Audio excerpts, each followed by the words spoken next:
Mwiriwe bene data, tubahaye ikaze uyu munsi ku gicaniro cy'umuryango. Imirongo y'ibyanditswe yakuwe muri Bibiliya yera ndetse n'imirongo migufi yakuwe mu bibwiriza byabwirijwe na mwene data William Marion Branham hagati y'umwaka w'igihumbi 947 n'igihumbi 965. Mu gihe muri kumvira ijambo ry'Imana, turizera ko muri buhabwe umugisha.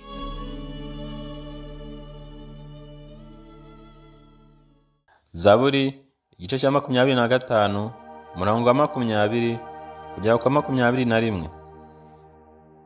Rinda umutima wanjye unkize, ne gukorwa n'isoni kuko nguhungiyeho. Gukiranuka no gutungana binkize kuko ngutegereza.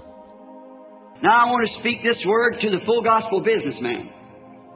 He got so lifted up in his heart until he thought he could take a minister's place. Noneho ndashaka kubwirira ijambo abacuruzi n'abanyabutumwa bwiza bwuzuye.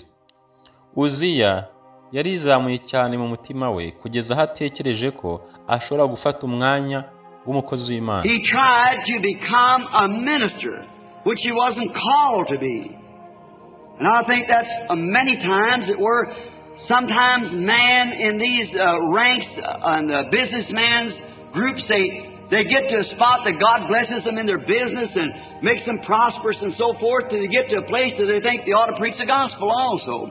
Yagerageje guhinduka umukozi w'Imana watahamagariwe kuba, kandi atekereza ko inshuro nyinshi ko ariko abagabo muri izi nzego z'amatsinda y'abacuruzi y'abanyabutumwa bwiza bageze aho Imana ibaha umugisha mu bucuruzi bwabo maze baha gutera imbere n'ibindi, kugeza aho bageze ahantu batekereza ko bagakwiye kubwiriza ubutumwa bwiza nabo, kandi ibi ni ikosa. That's wrong.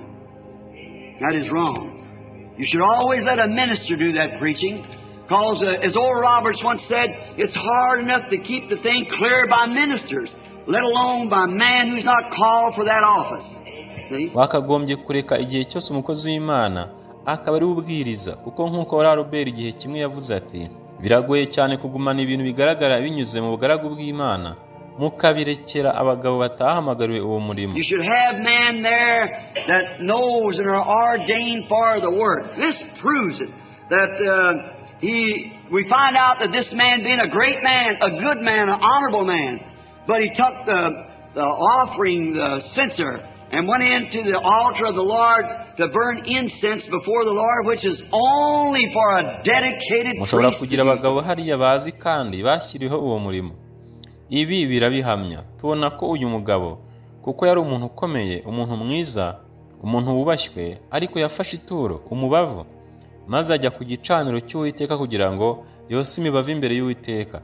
Byari byaragenewe gusa abatambyi babyeguriwe ngo babikore. But he thought, being that God loved him so much and he had been so good to him, that he could go do that anyhow. And the priest run after him and said, you're not ordained to that office. God forbids that anyone should come in there, only a Levite. It's dedicated to that service. You should never do that. Ariko yaratekereje uko Imana yamukunze cyane kandi ikaba yaramugiriye neza ko yashoboraga kujya gukora ibyo uko biri kose, maze umutambyi amwiruka inyuma maze aramubwira ati, ntabwo washyiriweho gukora uwo murimo. Imana ibyo irabibuza uko biri kose.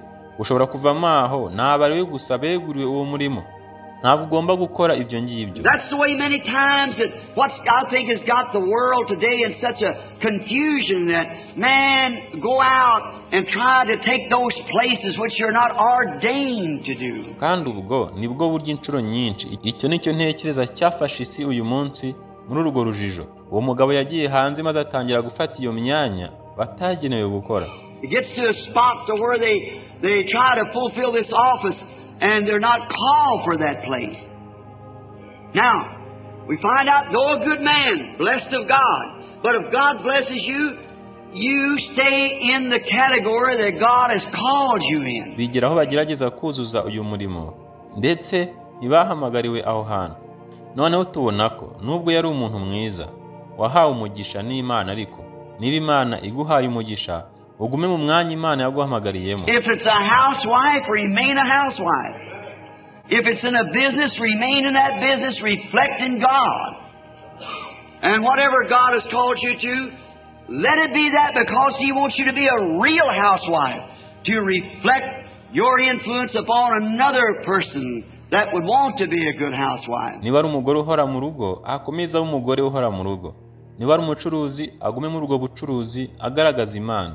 Kandi icyo ari cyo cyose Imana yaguhamagariye reka kibe icyo, kuko ishaka kuba umugore uhora mu rugo w'ukuri, kugira ngo werekane gukongezwa kwawe kundi muntu ushaka kuba umugore uhora mu rugo mwiza. If you're a good businessman, let your life so be that it will reflect Jesus Christ in your business with honesty and integrity and with things that really mean something, because somebody is watching your life. You're influencing somebody. Niba uri umucuruzi mwiza, reka ubuzima bwawe bube butyo ku buryo buzagaragaza Yesu Kristo mu bucuruzi bwawe ukoresheje ukuri n'ubunyangamugayo, kandi hamwe n'ibintu nyakuri bisobanura ikintu runaka.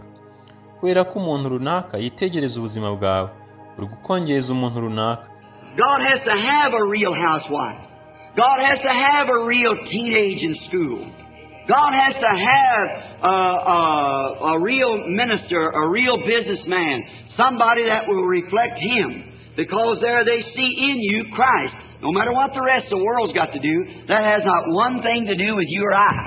We are responsible to God for our lives and for our experience with Christ. Imana igomba kugira umugore uhora mu rugo w'ukuri. Imana igomba kugira urubyiruko rw'ukuri mu ishuri. Imana igomba kugira umukozi w'Imana w'ukuri, umucuruzi w'ukuri, umuntu uzayigaragaza, kubera ko hariya babona Kristo muri wowe. Ikisi yose yakora, icyo ntacyo kimaze na kimwe kuri wowe no kuri nge. Tuzabazwa n'Imana ubuzima bwacu n'imyitozo yacu hamwe na Kristo.